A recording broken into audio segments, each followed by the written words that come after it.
Shabbat Shalom. This week I want to talk to you about a sensitive topic, and that is our relationship with food.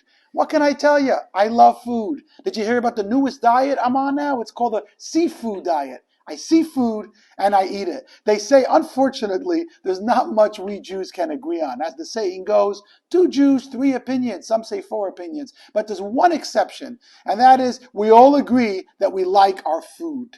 What is it about the fact that food is a pretty big deal in our lives?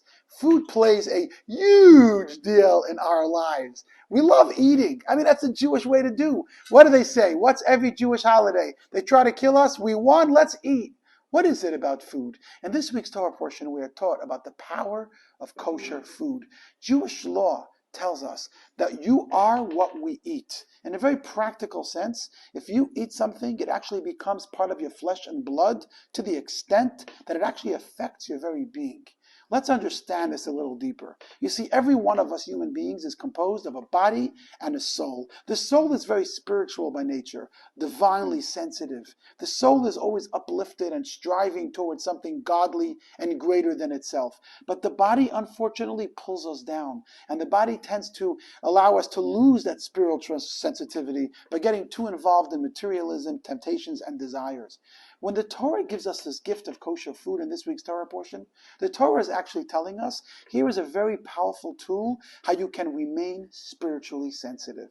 If you try your best to eat kosher food, if you sanctify the food that you eat to make sure that it's on God's diet, if you ensure that every single morsel of food that you consume is in sync with God's desires, you know what happens to you? You become more spiritually in tune.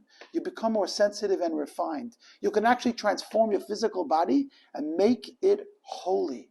So when we talk about kosher, it's not just relevant to what you eat, but it's actually relevant to who you become and who you are. So my challenge for this week, as we read this week's Torah portion, which includes the mitzvah of not mixing milk and meat, is try your best to fine-tune your spiritual quota.